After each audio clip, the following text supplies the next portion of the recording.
ایک اقلیت انسانوں کی ایسی ہوتی ہے جن کے لیے میں دو لفظ اب استعمال کر رہا ہوں، ذہین اور حساس۔ ذہین اور حساس لوگوں میں قبض اور بسط کی کیفیت، یہ مختلف سائیکلز ہیں جو آتی رہتی ہیں۔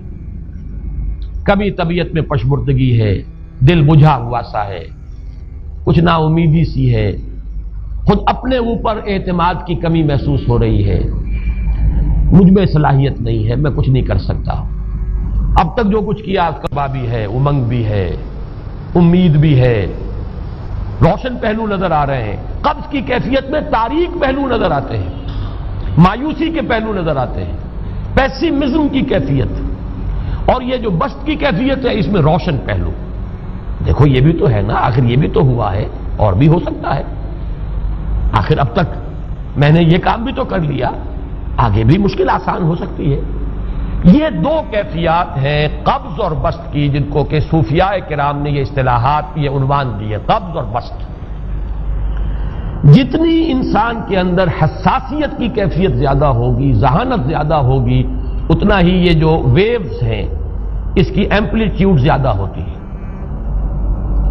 کم ذہین انسان ہے، کم حساس ہے، آئیں گے تو صحیح ہے، لیکن یہ کہ وہ ویو جو ہے اس کا ایمپلیٹیوڈ جو ہے اس کے اندر اوپر اور نیچے کی کیفیت زیادہ نہیں ہوگی۔ لیکن جتنا یہ معاملہ بڑھتا ہے یہ جو ویو ہے اس کی ایمپلیٹیوڈ بڑھتا چلا جاتا ہے۔ لیکن نارمل انسان کا معاملہ یہ ہے کہ یہ حدود کے اندر رہے، اسی کی ایک کیفیت جو ہے ایب نارمل جب ہو جاتا ہے، یہی ہے جو جدید ہماری جو سائیکولوجیکل میڈیسن ہے اس میں اسے مینیکس ڈپریسو سائیکوسس کہا جاتا ہے۔ مایوسی ہوئی تو اتنی ہوئی کہ جیسے کمر ٹوٹ کر رہ گئی، اور اسی ڈپریشن میں ہوتی ہیں خودکشیاں، خودکشی کر جاتا ہے ڈپریشن۔ کچھ روشن پہلو نظر ہی نہیں آ رہا، کوئی امید کا پہلو نظر ہی نہیں آ رہا، کوئی صورت نظر نہیں آتی، کوئی امید بر نہیں آتی، کس طرف جاؤں، کدھر دیکھوں، کسے آواز دوں، اے ہجوم نامرادی دل بہت گھبرائے ہیں۔ اور جب آدمی محسوس کرتا I can't face these realities، یہ commits suicide۔ یہ اور جب کیفیت ہوتی ہے انشراح کی تو آدمی خوب بھاگ رہا ہے، دوڑ رہا ہے، امنگ ہے، محنت ہے، دوڑ رہا ہے، امیدیں ہیں، اب ہر چیز کا روشن پہلو نظر آ رہا ہے۔ عجیب ہے یہ۔ اصل میں مجھے کچھ تجربہ بھی ہوا ہے، ہمارے خاندان میں بھی یہ مرض موجود رہا۔ میرے والد مرحوم کافی طویل عرصے اس مینیک ڈپریسو سائیکوسس کے مریض رہے۔ کچھ ہوتا ہے یہ معاملہ، ویسے بھی شاید ہمارا خاندان جو ہے اس کیٹیگری میں آتا ہے جس میں ذہانت نسبتاً کچھ زیادہ ہے، حساسیت بھی نسبتاً کچھ زیادہ ہے۔ یہ دوسری بات ہے کہ کوئی شخص جو ہے یہ فلسفے کے طور پر اختیار کر لے کہ اپنے آپ کو ڈھیٹ بنا لینا ہے، یہ فلسفہ بھی بن سکتا ہے، لیکن یہ ہے کہ اگر آدمی چھوڑ دے اپنی طبیعت کو تو یہ دونوں کیفیات آتی ہیں۔ انہی کیفیات میں اگر یہ جو اپورڈ اینڈ ڈاؤنورڈ موومنٹ ہے یہ ایک حد سے نکل جائے تو یہ بیماری ہے مینیک سائیکوسس، مینیک ڈپریسو سائیکوسس۔ اس میں جب آدمی ہوتا ہے وہ اپر کیفیت میں تو اس کے اندر بڑی عظیمت ہے، روشنی ہے، امید ہے، لوگوں سے گفتگو کر رہا ہے، ہنس بول رہا ہے، خوب جو ہے محفل کے اندر، اب وہ محفل میں اسے دلچسپی محسوس ہو رہی ہے اور اسے ہر چیز کا روشن پہلو نظر آ رہا ہے، خود اپنے وجود کا بھی روشن پہلو، دوسروں کے وجود کا بھی، دوسروں کی بات میں سے بھی وہ اچھا پہلو تلاش کریں گے، وہ برا پہلو تلاش نہیں کریں گے۔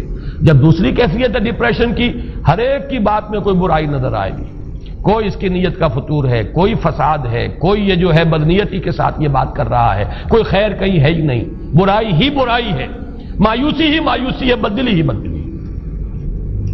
یہ ہے در حقیقت وہ کیفیت، اس کو غالب نے بہترین انداز میں تعبیر کیا ہے۔ ذہین اور حساس انسانوں میں ان کی جو ترقی ہے وہ انہی مراحل سے ہو کر گزرتی ہے، اور ہر ڈپریشن کے بعد، ڈپریشن میں اس سینس میں استعمال نہیں کر رہا یعنی بیماری کی حد تک پہنچنے والی ڈپریشن نہیں، صرف قبض کی حد تک پہنچنے والا معاملہ۔ ہر قبض کے بعد جب بسط آتا ہے تو آگے ترقی ہوتی ہے، جس کو آپ کہتے ہیں بائی لیپس اینڈ باؤنڈس، آدمی جو ہے چھلانگ لگاتا ہے، گویا کہ ایک درجہ جو پہلے تھا اس سے آگے درجہ انسان کا جو ہے اس سے بلند تر پوزیشن پر انسان پہنچتا ہے. ہر قبض کے بعد جو نیا بست آتا ہے وہ ایک نئی کیفیت، نئی شان، نئی بلندی، نئی رفعت لے کر آتا ہے. اس کو غالب نے تعبیر کیا ہے بہت خوبصورت انداز ہے. رکتی ہے میری طبع تو ہوتی ہے رواں اور.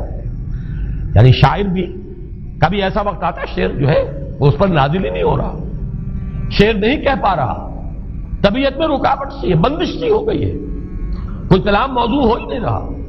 لیکن پھر جب یہ کیفیت جو ہے بدلتی ہے اور جب پھر بست کی کیفیت آتی ہے، رکتی ہے میری طبع تو ہوتی ہے رواں اور، پھر اس کے اندر ایک جولانی نئی ایک کیفیت جو ہے انشراح کی، وہ ایک بالکل نئی کیفیت نئی شان کے ساتھ. یہ ہے وہ معاملہ جو ان آیات مبارکہ کے پس منظر میں ہے. اسی لیے اب میں آپ کو اس کا حوالہ دے رہا ہوں. تفسیر مظہری میں قاضی ثناء اللہ پانی پتی رحمت اللہ علیہ نے بہت عمدہ بات فرمائی ہے کہ حالت قبض اگر کسی شخص پر طاری ہو تو اس حال میں اکسیر کا درجہ رکھتی ہے یہ سورہ مبارکہ، اس لیے کہ یہ نازل ہوئی ہے محمد الرسول اللہ صلی اللہ علیہ وسلم پر اسی حالت قبض میں.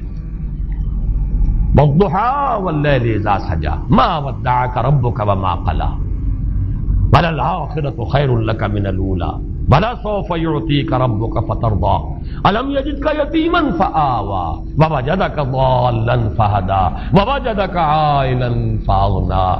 یہ تمام آیات اب معلوم ہوگا کہ جیسے موتی پروئے ہوئے. ایک لفظ قبض، اب اس میں جو بھی واقعاتی اور جو میں نے آپ کو روایاتی جو بھی پس منظر بیان کیا وہ بھی فٹ بیٹھ رہا ہے. وہ خودکشی کا معاملہ بھی آ گیا، اس میں فٹ بیٹھ رہا ہے کہ بخاری شریف میں روایت موجود ہے کہ حضور فرماتے ہیں کہ میری طبیعت پر اس درجے اضطراب تھا، اتنی کیفیت جو ہے میری تشویش کی تھی کہ میرے دل میں بار بار خیال آتا تھا کہ پہاڑ پر چڑھ کر اپنے آپ کو نیچے گرا دوں.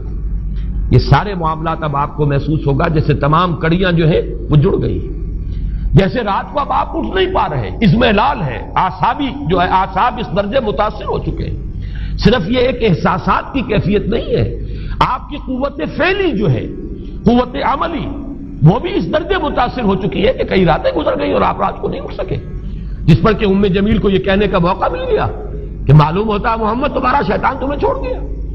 اب یہ جملہ اپنی جگہ پر اس کی کاٹ ہے یقیناً، اس سے یضیق صدروں کا بما یقولون، لیکن وہ کیفیت جس کی وجہ سے یہ جملہ آیا ہے اس پر نگاہ دوڑائیے، اس پر نگاہ کو مرکوز کریں گے تو معلوم ہوگا ایک لفظ قبض، یہ قبض کی ایک کیفیت تھی.